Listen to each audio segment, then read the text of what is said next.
Эксклюзив. Танцевальная группа «Эксклюзив».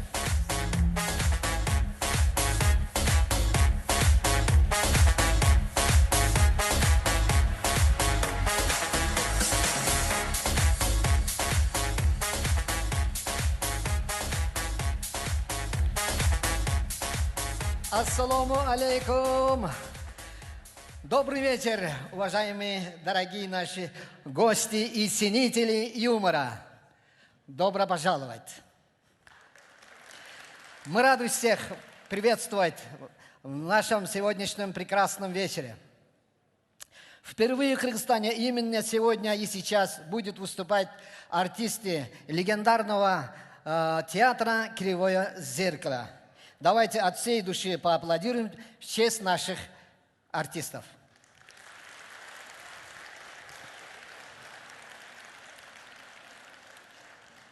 Я в коридоре учился, поэтому немножко, извините, хорошо? Со словами русскими немножко. Я верю, что искусство объединяет, а искусство юмора позволяет нам лучше понимать и уважать друг друга и становиться ближе. О, когда я читаю без акцента, кажется, да?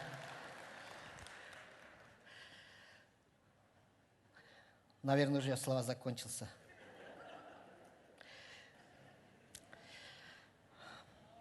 Спасибо, спасибо. Я волнуюсь вообще-то, я первый раз на русском, поэтому. Наши гости вчера приехали. У них сегодня отличное настроение, потому что у нас есть солнце. Вообще-то сегодня потеряли. Когда я первый раз поехал в Москву, я где-то в месяц, по-моему, потерял солнце. Потом обратно прилетел сюда, а здесь, оказывается, солнце. Я думал, что я только популярен в Кыргызстане, оказывается, я уже давно популярен в России. Меня там уже везде узнают. Прямо в аэропорту меня так радостно встретили милиционеры. Они мне говорят: о, дорогой мой, мы тебя давно ждем. Ну-ка, пройдем в нашу комнату. Я думала, сейчас чай будем пить. Ну, как у нас принято. А там они у меня спрашивают: наркотики есть? Я говорю: дома оставил. Надо было сказать, я же привез. Вы лучше к нам приезжайте. Там у нас солнце, там и Иссык-Куль, всегда весело. Вот поэтому они сегодня приехали.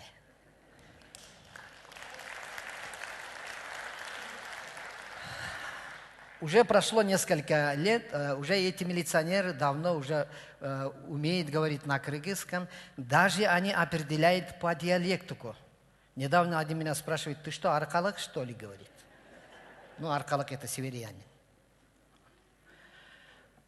Мне вот, мы же часто бываем же в Москве, потому что наши соотечественники там много.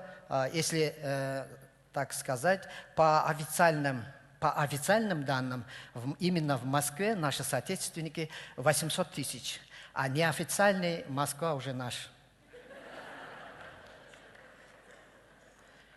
Москва — это для нас, для кыргызов, это как бы сетевой маркетинг. Если один кыргыз поехал в Москву, он должен с собой привезти 2 кыргыза. Эти 2 кыргыза по 2 кыргыза. Мой брат в 95-м году поехал в Москву, он сейчас платиновый кыргыз. Он сейчас зарабатывает больше, чем Петросян. Во. Еще недавно я услышал такую интересную информацию, мне понравился. В России, оказывается, за одного новорожденного ребенка дают 500 тысяч. Представьте себе, 500 тысяч. Это же мотивация. Нам бы дали бы такую сумму, 500 тысяч. Я вообще на работу не ходил бы. Я дома работал бы только. 500 тысяч. Россия, государство дает 500 тысяч и говорит, намекает: Серега, давай, купи подгузник, еще раз, давай, говорит. А у нас дает 4 тысячи и говорит: Воронча, заканчивай, предохраняйся. А я патриот своей страны. Я работаю бесплатно.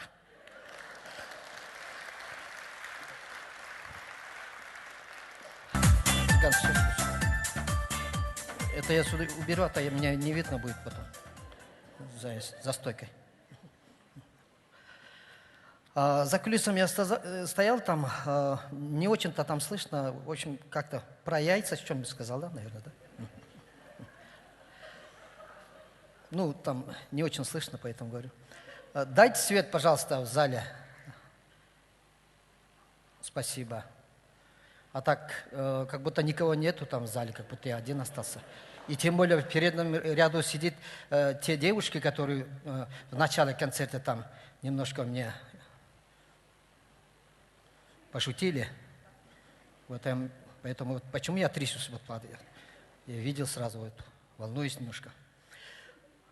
Вот у нас менталитет, да, русская, кыргызская, ну, мы же, у нас разные национальности. Вот. Но некоторые люди, чтобы не обиделись, некоторые люди, суеверные люди, верят приметам. Ну, есть приметы, похожие на кыргызском и на русском, тоже есть такие приметы. Например, есть такая примета, у русских говорят, если кошка дорогу перебежит, то это будет проблема. Ну, я по-своему думаю. Ну, кошка создает проблемы, да? Если честно говоря, у кошки свои проблемы хватает. Не, додумайтесь вот сами. Как он может создавать вам проблему? Может, он от собак бежит. Может, у него тоже жена куда-то послала, может, за дорогом, чтобы принести. Бедная кошка бегает по этому, а он говорит, проблемы создает. Как он может создавать проблему? Если дорогу перебежит кошка, ну кошка-то не знал, что ты дурак, что берешь всякую чушь. Он же пошел по своим работам. Я по-своему вот так думаю, да, при чем тут кошка? Вот есть, для него, оказывается, есть ответ. Если кошка перебежит дорогу, как надо пройти, да? Есть ответ, оказывается, некоторые умные люди придумали. Если кошка пробежала, значит, подождать надо, чтобы другой кто-нибудь прошел. Не хороший человек, да? Если он был хороший человек, я сказал бы другому, да, подожди, постой. Только что кошка пробежала. Куда ты пошел? Подожди. Нехороший он человек, эгоист, оказывается. Грубо говоря, чтобы другие сдохли, чтобы он жив остался, да? Ждет кого-то, да? А может, нету никого вокруг. Ждешь, опаздываешь на работу, а ты ждешь, чтобы кто-то прошел. А есть еще для этого тоже есть ответ, оказывается. Если нету вокруг никого, значит, берешь камень, вперед кидаешь, потом проходишь.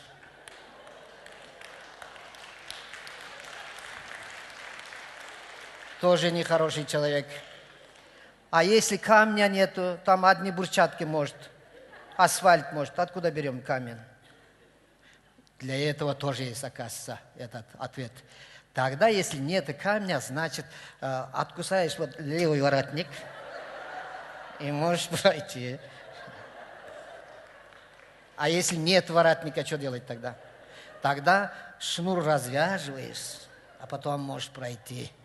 Вот видишь, придумывали такую, да? А почему, если кошка создает проблему, что тогда мы держим дома его? Это любимый животное, оказывается, да? Когда дома сидишь, случайно встал, пошел в спальню, случайно кошка пришел, что, стоять, чтобы пока жена прошла, что ли? Иногда кошка вокруг же бегает. Вот так остаться, да? Это, знаете, когда будет проблема?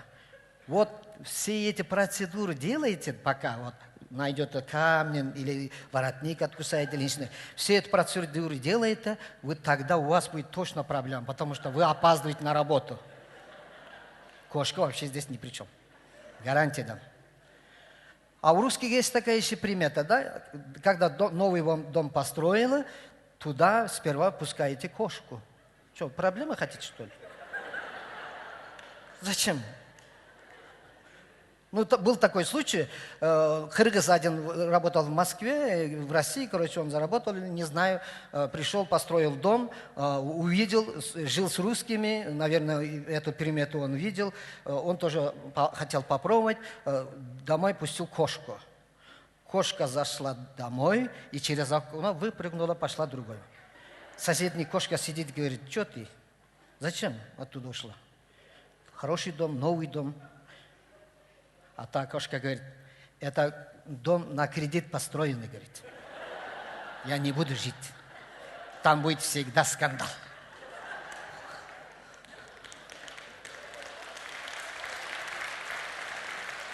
Значит, кошка унес с собой проблему, да, получается, да? Вот интересная примета, да? Еще такой есть примета, вот, написал здесь. Так. Следующая примета. Нельзя здороваться через порог или передавать что-нибудь через порог. Вот тоже интересно, да? Нельзя здороваться через порог. А если $1 миллион через порог дает кто-то? Эта примета не работает, да? Тогда сразу взять, так и пошло, да? Если через порог какой-нибудь ковид или грипп, ну что-нибудь передать, ну это другой вопрос, да? Но через порог хорошее что-то передать, это, наверное, нормально. Есть еще такая примета: соль просыпать, слезы проливать. Говорят, будет ссора. Интересно тоже, да? Муж случайно соль рассыпал, жена говорит: теперь будет ссора. Муж говорит: может, не стоит? Жена говорит: нет, я уже настроилась. Все равно будет ссора. Это природа женщин. Причем тут здесь соль еще? Причем тут кошка? А еще есть такая интересная примета. У нас тоже в Кыргызии говорят, что түндөсү түн ичинде карыз бербе. Это говорят, ночью долг не давать. Тоже дурная примета, да? Ночью долг нельзя давать. А тогда что с супружеским долгом как? Среди ночи, 3 часа ночи, жена разбудила мужа, говорит, муж проснулся, что случилось? Жена говорит: супружеский долг где? Муж говорит: ночью долг не дает, спи, дурная примета.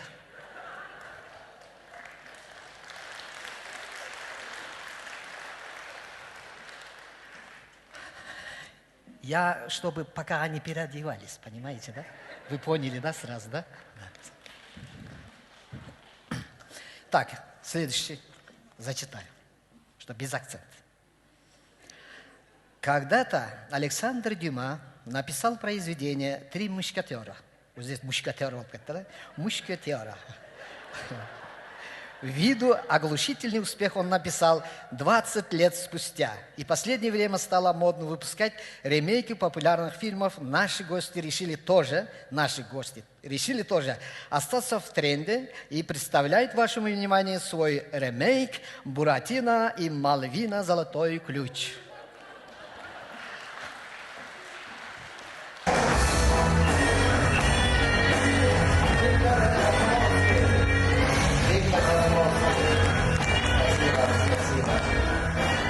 Ты сразу понял, да, в чем я вышел, да? Они переодеваются, поэтому. Так, уважаемые дамы и господи. Ой, извини меня, господи. Когда я был молодой, а вообще-то я думал, что мужчины господствуют. Оказывается, я ошибся. Женщины командуют везде. Это я понял потом. Когда я понял, уже было поздно.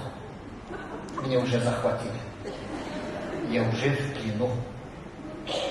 Как говорят русские, мерз, она в Африке мерз. Женщина, она везде женщина. Не имеет национальности. Или не имеет национальности, нет значения, кажется, да? Но есть менталитет. Например, русская женщина, она без комплексов, умеет, то, что думает, она сразу говорит, может при всех. Например, на улице, при всех русская женщина может сказать мужу: ты, козел, куда ты пошел? Не, русская, она же открытая, да? А наши женщины не так. Наши женщины, менталитет другая. Наши женщины при всех ничего не говорят. Они просто красиво, молча посмотрят на твою сторону, и ты сразу поймешь, что ты козел.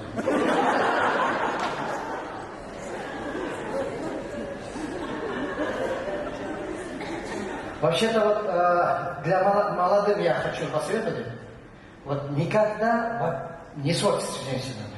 Это бесполезно. Нет, серьезно. Мне сейчас 56 лет.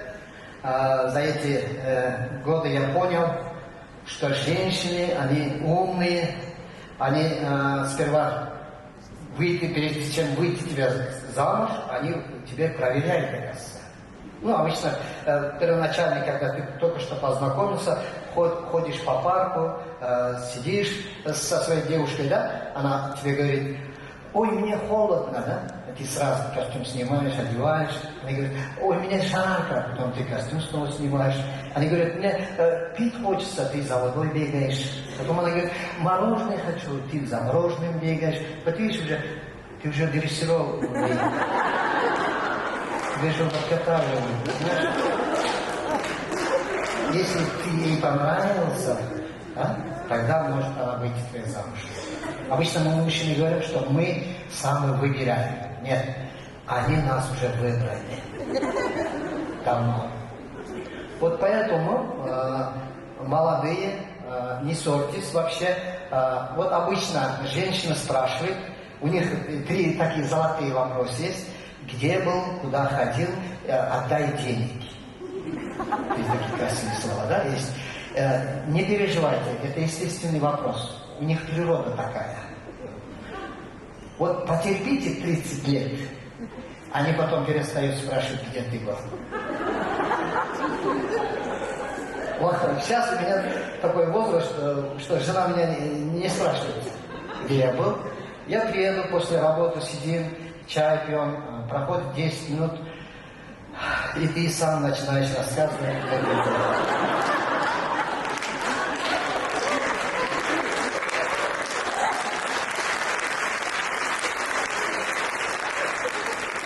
Она говорит: а кто тебя спрашивает?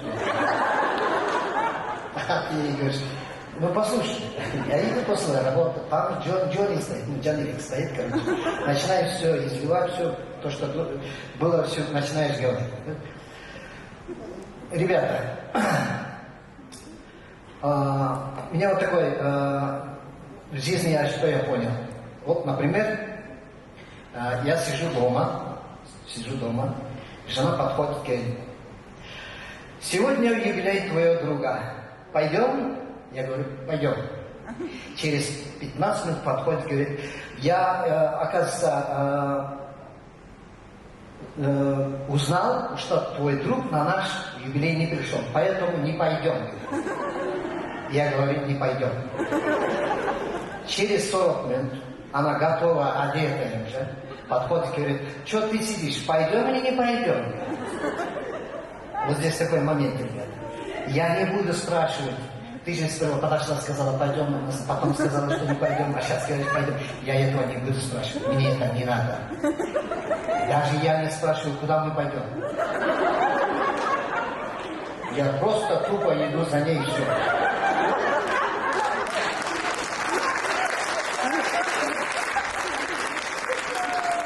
После праздника снова надо найти свою жену и идти домой. Все. Она навигатор найдет. Не стану ссориться. Зачем мне? Например, когда дома сидишь, сосед приходит и спрашивает, придет: у тебя, дорогой, топор есть? Он спросил. Прежде чем ответить, что есть, я посмотрю в сторону жены. Она в этот момент посуду моет, смотрит другая сторону, смотрит, посуду моет. Но все равно я пойму, что она хочет. Потому что у нее, когда она посуду моет, у нее вот уши начинают дергаться. И серьги 3 раза крутятся. Это знак свыше. Я поворачиваюсь к соседу и говорю: топор сломался.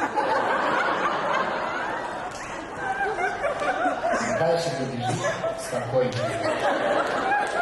Зачем? У кыргызов тоже, у русских тоже есть такая поговорка.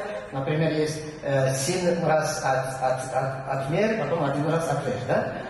Вот то, что так делаю, когда я что-нибудь хочу сделать, сперва 7 раз отмерю, потом режу, куда жена покажет. Зачем это лишние проблемы? Она покажет, вот здесь надо резать, там буду резать. Она говорит, здесь неправильно, кажется, вот здесь надо резать, там я буду резать. Здесь тоже неправильно, вот здесь давай надо резать. Видишь, 3 раза неправильно она сама сказала. Если я сам 3 раза неправильно резал, она сказала, ты что, дурак что ли, да? Поэтому я встаю, куда она покажет, вот я туда режу, она потом сама скажет. Здесь тоже неправильно, здесь тоже неправильно. Оказывается, оказывается, дура. Потом я ничего не скажу, потому что я знаю. Почему я, ребята, вам говорю, что нельзя ссориться с женщинами? Потому что вы уже узнали, да, с кем вы живете?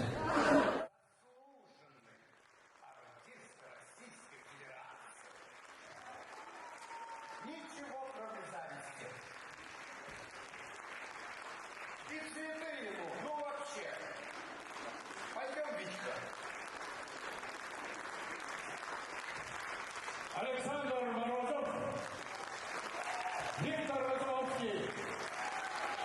А вместе вы осколки кривого зеркала. Ну и, конечно же, вы теперь же наши любимые зрители. Я уж не знаю, как вы нам очень понравились, поэтому позвольте нам поблагодарить вас за то удовольствие, которое вы нам сегодня доставили. С удовольствием даю вам еще раз. Спасибо. Большой вам русский человеческий чёд-рахмат. Друзья, на самом деле этот бы концерт не состоялся бы, если бы не заслуженный артист Кыргызстана Баранчук Куадай Бергенов. Наш большой друг обещал нам киргизское гражданство. Так что мы здесь у вас остаемся, мы еще вам надоедим. Теперь он и наша, как и ваша драгоценность. Спасибо тебе, друг. Спасибо вам тоже. Приезжайте чаще. Спасибо. А также хочу поблагодарить нашим оргкомитетам Ислам Сатарова, сестренку Гульнас, еще гость у нас из Узбекистана Отобек Хасанов. Рахмат. Рахмат всегда. Вместе пока.